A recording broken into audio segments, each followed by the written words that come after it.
Yeah, we'll start here and say hello to everyone.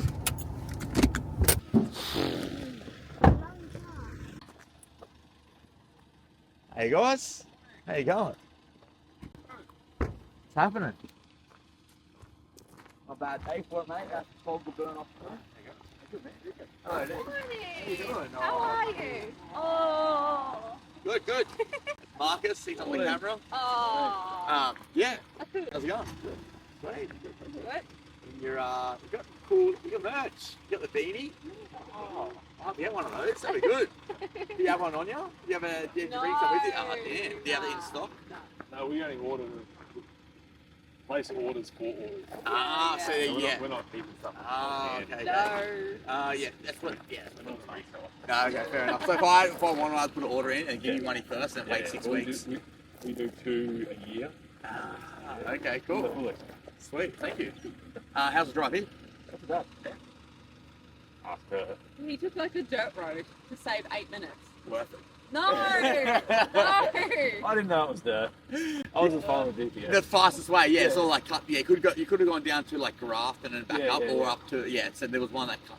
And it was a bit rough, was it? It was rough It was rough. Really? She whinged the whole way. Oh, no. She whinges the moment we're off the highway. No, did she? Know what we're on, she whinges. And then she whinges. And then I went, Yeah, yeah. that wasn't good. What's the longest you've ever tracked with them? Like, what's the Distance, distance? Yeah. What's the longest? Probably 7.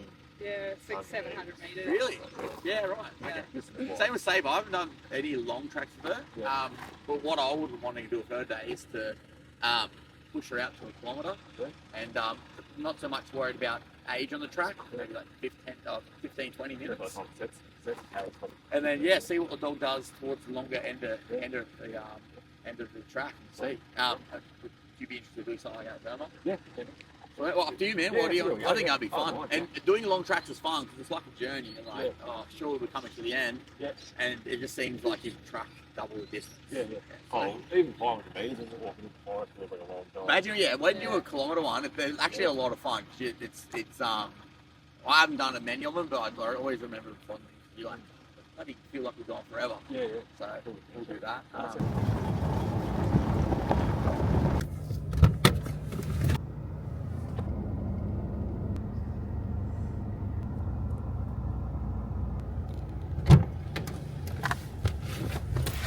Let's let's set up this first track. Yeah. Would you like to do the honours first, Lewis? I might even go Sabre shot. Okay, sweet. So 1,000 metre long, a few corners in it. See you at the end. I'll give you. Do you like my straight lines, or were you mocking No, me? they're crazy straight. I couldn't tell. It's like you're I was bloody like, gonna. and I said to Lewis, I'm like, is he mocking me? No, because it would be mocking if they weren't straight. And then I said. So I looked at your little emoji. I zoomed in on it, and I was like, what does that emoji mean? Which one's the knife? The knife and Yeah, the is it like sharp? And no, It's but the sharp little one. face was like a sad face with like a puff of ear or something. Whew, that's a sharp corner. Okay. It's like a few. You're reading into I was it. What does he mean by that? Yeah, I was like, is he mocking me? No. But yeah, no. It would be mocking if it was like not a good track and just like, I was like, whoa, that's really sharp lines. Yeah. And then being sarcastic. No, but yours were like, you had like a protractor out and you're like, and you're like 9 degrees and going. But yeah, so I guess if it's 1,000 meters, like, yeah. It'll probably have to have don't know maybe what, 4. I'll lose count on the Yeah. track anyway, but I'll give you, we'll go a food reward for her. Yeah. Just Yeah. hold the bag open, she'll go and have a good time on it. What was that noise again? Nom, nom, nom, nom. Yeah. I say that when she's eating. And I think they like it when it's from like the pouches, like they're getting away with something a little bit cheeky. Like they're not usually allowed to do that, but I think it's sort of like she really enjoys it. So, oh, good. Yeah, food's fine. And I'll set you up. You don't have walkie-talkies, do you? Yeah, we're all I have a snake bite pit as well. More organised, mate. I've got walkie-talkies, so I don't know how good they are in terms of 1,000 meters. But these ones, these are 2 watt. They should get you the distance. okay. Sweet. All right, if you got those, I got mine too. But cool. And we'll only age it. It's not about the age, more just the distance. So if you Yeah. we'll age it 15, 20 minutes. Yeah. 15, 20. Do you have your app on? Sorry, I don't know. Oh my god, this is not my first rodeo. No, sorry. Do you know how to use it? So you got to press runner, record trail. Stop! No! No, you're right. Okay. Alright.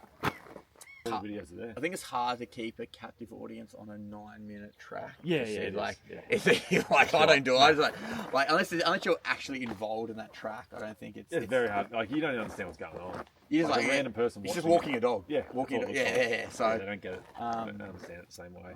well, cool. I'm gonna go get Sabres set up and Do get you it. want me to leave scuff marks on my corners? No. No thanks. Alright, cool. Alrighty. Living on the edge. Yeah, I know.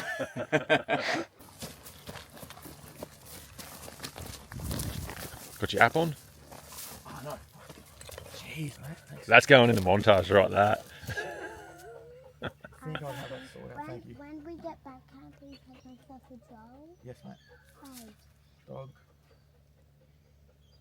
Alright, we're good. App on.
Nice work, puppy!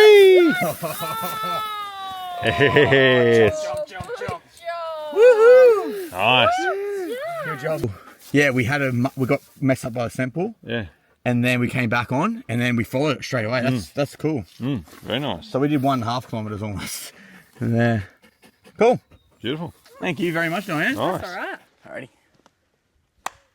All right, guys, we're here today with Lewis from Manhunt Canine. Thank you very much for coming out here today, Lewis. No, good to see you again, Paul. Likewise. What we're doing here today is just some personal development of our own dogs. Quite often when we're running tracking workshops, I know me, for example, we don't always get a chance to train our own dogs. So Lewis has come down and we've jumped at the opportunity to get some training in with Sabre as well as Irma.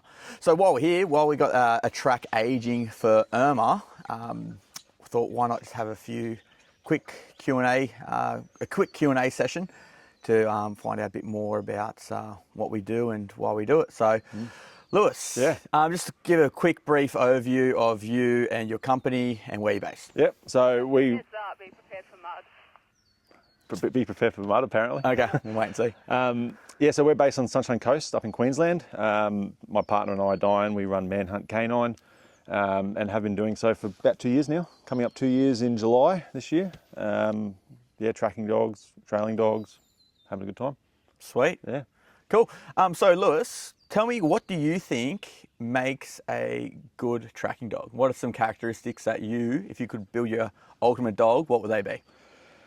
What I'd be looking for would be a pretty independent dog. So a dog that's happy to be away from the handler and whoever's working the dog at that point in time. And work through whatever problem solvings are going to be required along that track that the dog's working without the feel to come back and ask for a bit of assistance. I want to make sure that dog stays out there and is confident to be able to do it themselves. So I want a nice independent dog that's got that skill set. Yep. Doesn't get jumpy around, different things happening, noises, that sort of stuff. Just a really nice, solid, all-round dog would be great. Not too reliant back on the handler for anything. Yep. Just completely independent. Do you find that some dogs have that issue of, I've lost the track, handler, what do I do? Yeah, oh, for sure. And they come back and now then the handler's having to have their input in to try and get the dog back on the track. Yeah, so generally what I'd find if the dog's done a lot of engagement work with the handler or in other contexts of the dog's life, a dog with a high level of obedience, where they're constantly getting the input from the handler, they have a harder time going and working at distance away by themselves independently. They will very, very quickly come back to the handler if something's not quite easy or not a clear-cut problem. Yep. They will come back and try to say, hey, can you help me with this? So, Hey, I'm ready. So Diane's ready? You want to let her know we'll be... Yeah, I'll get in trouble. Yeah. Awesome. I'll let you know when we're starting. Won't be long. So, Be prepared for mud, FYI. Cool. Thank you.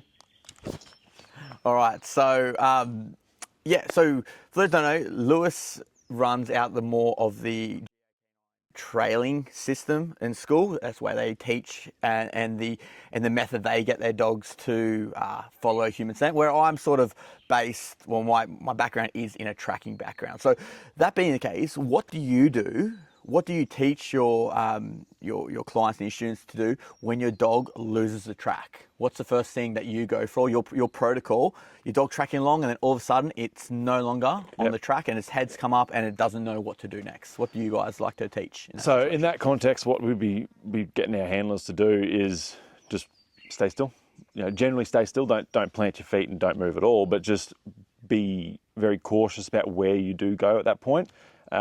You want to watch your dog and see there will be a change of behaviour that's occurred at some point where the dog's gone from tracking behaviour to all of a sudden when they've lost the track they're going to start casting out and they display a bit of a hunting behaviour. So when that occurs, it's important that the handler in our eyes pays very close attention to the dog at that point to make sure that you can see when they go back into that tracking behaviour. So when they've picked the track back up or if they've overshot a corner or something like that, they need to be able to, the handler needs to be able to see that and interpret the dog's body language and say, oh, we've lost track, something's different here. And don't just follow blindly for an undetermined amount of time, because if you are behind the dog and the dog doesn't know where it's going, it can just take you for a walk. Your movement behind the dog will be a reinforcing factor for them. And if they're feeling lost but you're behind them, they're just going to keep on cruising along. And you could get yourself quite a ways off. So that initial protocol would be, you've seen your dog lose the track, or the behaviour's changed, then be aware where you are. So start picking some landmarks about where's that change occurred, so you do know a point of reference. And then how to recover it would be, if you need to, you just go back to that location or backtrack a little bit if you want to try and help the dog out, or try and cut the tracks in different directions or locations and see if you can pick it back up. But generally what we're waiting for is you see that change and let the dog figure it out first. Right. Give them plenty of time to work that area, try to pick the track back up themselves, and then keep going once you see that change of behaviour. So if the dog doesn't pick the track up themselves, ideally that is the best option. You just stay still, stay out of the dog's way, and hopefully the dog has the foundations in training to then go, okay, I can find this track. But if a dog just, for whatever reason, can't locate a track on its own, what are you then doing for the dog? So in those contexts, it's kind of like, depending on what you do, I guess, but like you would either end the track. Okay. Just stop the track, take the dog back to the car, pop them up. The last thing we want to do is help the dog every time it loses the track or every time it has a problem, because then the dog is going to very quickly be able to say, I'm no longer working. Handler, come in and help me, and they'll just have an easy run because the handler's always going to jump in and give them a hand. So you're reluctant to get involved to a certain degree. We will cut tracks and try to recover the track if we can, or if we know that we're in the vicinity. It's becoming too much if it's taken too long and I get that. We've blown our time out. Say we're trying to recover the track for 5 minutes. That's too far. Let's just end the track. Put it up. We'll go back a step or so on the next track for the dog. let them try and figure it out for themselves at a Yep. slightly easier problem. Yep. Then bring them back up again. Okay. But I would much rather end the track, get Yeah. the dog back, as opposed to help them recover the track every single time. Okay. Well, that makes sense, and I understand the logic and the rationale behind that. So yeah, you don't want to be reinforcing losing a track and then you having to do the work because you don't know what the track is. Yeah, that's right. You don't want to get the dog into a habit of that. Yep. What I've been talking, what we do is we have a system of, say we're tracking along and dog's lost a track.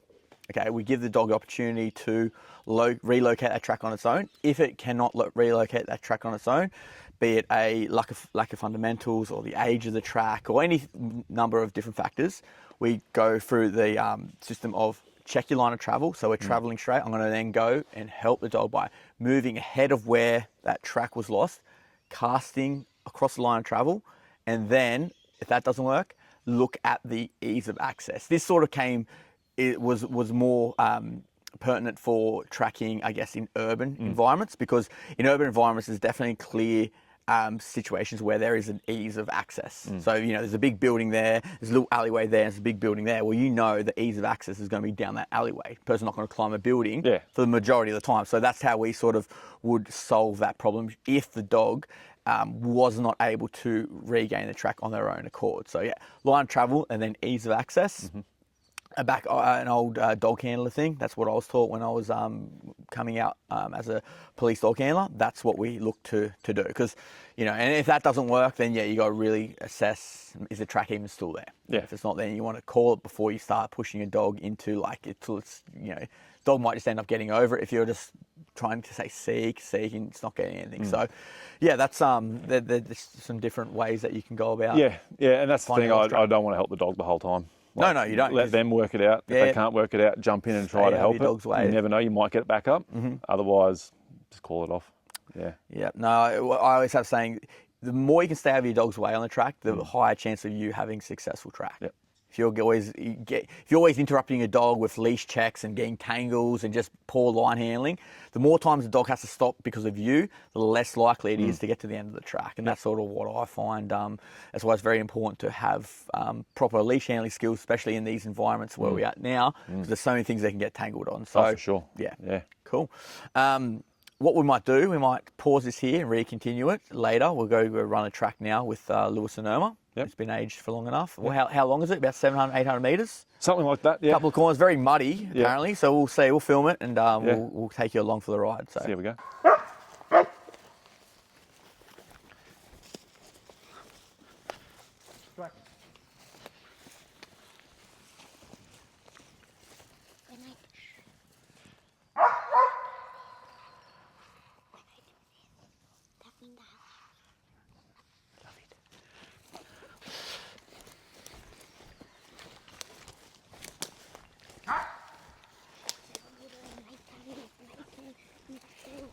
When I go fast, I might take a heavy step as well.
yeah, be interesting for.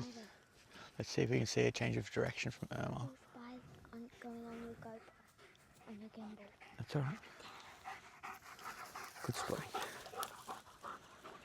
I reckon it's going to be pretty muddy across here. Ugh, spiderweb. Have you always been across here? Yeah, notice Irma. Yeah, we did. That's where the dog's taking us, mate.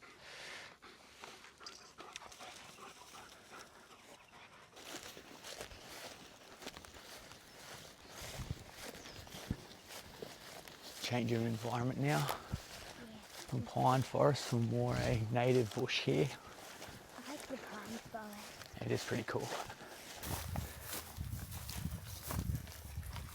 Back in the mud.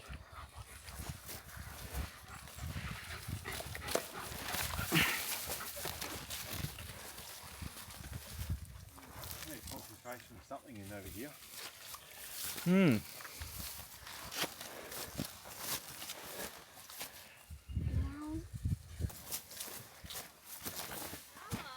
Oi!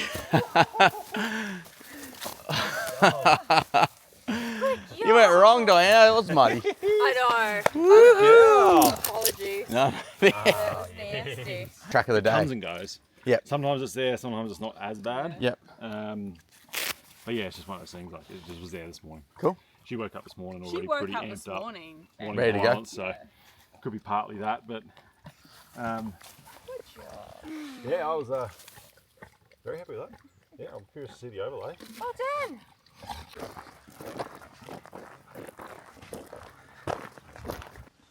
All right, guys, and we're back from Irma and Lewis's track. Lewis, tell me, how did you go in that track? We survived. Yeah, look, a bit dirtier than last time. The warning of the mud was definitely warranted. Yes, so that is... But it was good fun. Yeah, it was awesome. Yeah, I think yeah, I love going through that odd muddy terrain, wet sort of stuff. Water is a problem that Irma's had previously. Like a lot of water in the tracks has caused issues for her, but she seems to be getting over that now, which is awesome. And then yeah, just had a really good track.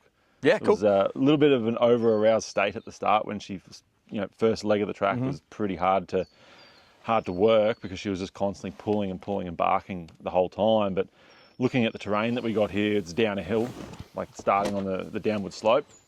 So there's probably a fair bit of odour that's wafted up over the time, and it's just hard for her to pick up on that track line when there's this wind blowing straight up the hill. And then I guess you look at where the rest of the track panned out to be, and we went down this direction straight, and then we did a right-hand turn into the valley. So all that wind's funneling the valley, so it's probably blowing quite a bit of odour straight up the hill here to where we started. So she lost the track at a couple of points, or left the track line, but was very quick to show me with that change of behaviour that she was problem solving. Yep. And then it was nice to see those very sharp changes back into picking the track up. It's always a good feeling when your dog does that. You're like, oh, what's happening with the track? We're on the track, and then you get that head snap, and you're like, oh, all right, good. At least I know that's where I know the track's there, so I can move to that point, knowing there's a good chance we've come past it. Hopefully, by the time I get to that point, the dog's back on to the track. Exactly. So, yeah, what I really liked about that track from you is just watching how you work, and it's quite different to me. You're very patient, and your dog's a lot slower and more methodical, and you really, let your dog have its head and figure out the problem. You don't try and rush it or move forward, and you only move forward when you know the dog is working towards or on the track. So I thought it was really cool. Yeah, So, it's just that nice little balance for me, particularly with Irma, how hard she works. If she went flat out, she's probably not going to be able to do too much for too long. So if I can slow the pace down for both of us, she'll become a bit more methodical as well. It's a nice little team. Right on. Yeah. All right. Next. What, Marcus? Hurry up. Why? All right. We'll cut that out. Okay, next I have a question. What do you think makes the ideal handler for trailing? Yeah, okay. What characteristics do you look for? If you could make the ideal trailing handler, what would they have? What would they demonstrate? So you'd be wanting to be physically fit. Like that's just a given. You need to be able to work through all sorts of terrain for however long the dog's going to take you. You don't have to be fit, but it's a nice little trait to have that you can keep up with your dog over long distance, because you never know where we spend all our time and where we are today. That terrain is not easy to navigate through, so you need to be able to keep up. Other things that's really good to have is just patience. Like just be very relaxed with your dog. Give them plenty of time to work the problems out. They're trying to figure it out themselves. We don't need to crowd them too much or try to jump in and push them in anything. Just let them be them while they work, and then just observe that behaviour change as they're going. Observance, another good one as well. Being observant.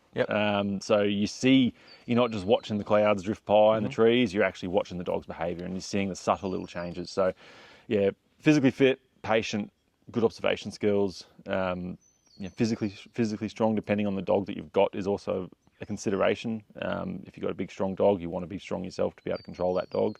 So those sort of things are pretty critical to me. Yeah. Yeah. Cool. What I think is obviously all those things that you mentioned, but obviously the ability to listen and retain information, just from I'm talking about maybe the ideal student, I should say, not the ideal handler. So the ideal person that comes to these workshops. Now I'm changing the question now, but okay, I'll go to the ideal handler. The ideal handler, yes, will be observant, will be perceptive, will be able to read and understand their dog. Being able to understand what your dog is saying is the main skill I find is the hardest to teach. And you just need to spend hours behind your dog to learn your own dog's own idiosyncrasies and tells that's telling you whether you are on a track versus when you're not on a track. The hardest thing for me is when I have a dog team come and their dogs doesn't really give clear indications what they're doing. They'll happily just keep walking forward and it looks like it's tracking, but it's way off the track. And then how do you then pick up on those signs? So those things to me is, the ability. Well, if I'm talking about the ideal handler, is a handler that's patient, that is observant, that can read their dog and the environment and just have a good general sense of awareness of what's happening. With a little gravel road crossing. Yep, that's all good. He's happy. Yes, and those are the sort of, if I had the ideal handler, that's what I'd be. And also a handler that's understanding of their dog. Basically just that, have a deep understanding of what your dog needs, what your dog doesn't need. Also leash handling skills, having the ability to, sometimes when you handle, you see something coming up ahead, and you're like, that's going to be a bit tricky, or your dog goes around a tree or weaves in and out the corridor of trees, to be able to have some foresight and go, I can let my lead go here if I can catch it up on that side there. Those are little handy skills to have. Yeah, that's right. Yeah, for sure. And that takes experience as well. Yeah. I find that the leash handling side of it, especially, it's a skill that you need to work on to develop. And the more experience you have working in the different terrain and watching, seeing those things occur, where can I catch up if I drop the lead? That takes time and repetition to get the feel for as well. Yeah, because the last thing you want is a lead tangle. Yeah. Because you're going to stop the dog's momentum. The dog's going to think it's, maybe it's the correction. You've stopped the dog hard. Maybe it wasn't you. It's just caught around a tree. And every time you do that, it's the less likelihood of getting to the end of the track, because you've now broken that dog's focus on the task at hand. Well, just a quick one on that last track with Irma. Right at the last moment when we went over that log, you got stuck in that. The leash got snagged in the rotten timber. Yeah. Luckily, she was so close to dying in proximity that she was still going to go ahead regardless. But we had to stop her. But say that's on an age track, hour plus old, and there's the dog's working hard enough to try and could stop the track. Yeah. So those are the things there that I'd say makes the ideal handler. Those characteristics. Yeah, sure. All right. And final question: is the Earth flat or round? Well, I'm going to say round. Okay. I'm going to say round. All right, there you go. All right, thank you very much, Lewis. That's right. Appreciate your time in doing this interview. And next we've got Sabre. We're going to be running a 1,500 metre long track. So it's the long track she's ever done. And we're going to give it a go. It's going to age maybe 15, 20 minutes, multiple corners, and we'll see how she does.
Come, Marcus, catch up.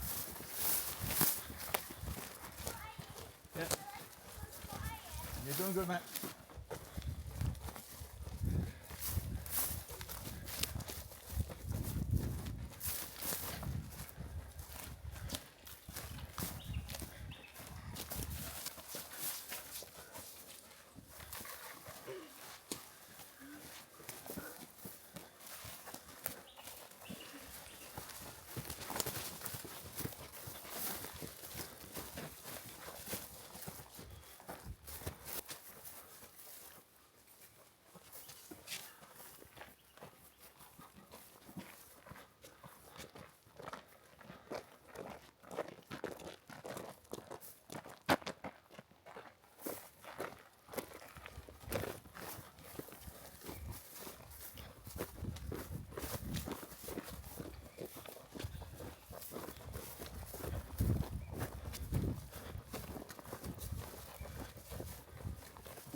Right there. Yep. Woo-hoo-hoo-hoo! Oh, good girl. What a good girl. Oh, did you get it? Oh, you got it. That's huge. Woo-hoo-hoo! Saber. Good job. Okay. Oh, did you get it all? Nice work. Crumbs. Go, go, Good go. job, Papa. Lick, lick, lick. He should lick you on the face. You got me. Good Nice job. work. Well That done. was massive. Awesome. Job. Nice work, Saber. Press stop on the old record. Wow. You weren't given